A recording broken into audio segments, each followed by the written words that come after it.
Welcome to Top 10.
The time we have, I have to ask about this headline that's generating a whole lot of interest right now. We are tracking reports that a robot attacked a Tesla engineer at a factory in Texas. Allegedly, it digged its metal claws into the engineer's back and arm. The injury report said that it left a trail of blood.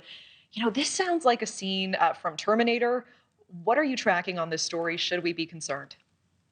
Yeah, this happened 2 years ago. The report just emerged now. And while the image of a robot on the factory floor going rogue and attacking a worker really is the stuff of science fiction horror movies, right? What the bigger issue here is that advocates for some of the workers and contractors at this factory in Austin say that a lot of different kinds of injuries are going underreported or not reported at all at this factory. And so there's investigations that are now trying to uncover, okay, so now we know that this automated worker, basically this robot that was used on the factory floor to move pieces of the car, pieces of aluminum, malfunctioned and attacked a worker. How many other times has this happened? What kind of safeguards are in place to ensure that this doesn't happen again? But it's really important to underscore that it doesn't seem like this robot knew what it was doing. It doesn't seem like it was a deliberate attack. It really just seems like there was a malfunction. There was some kind of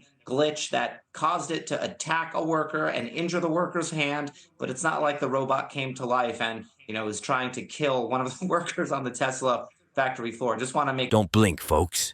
Subscribe, hit that notification bell, and join us at Top Tier's Review as we unravel the tech wonders that shape our future.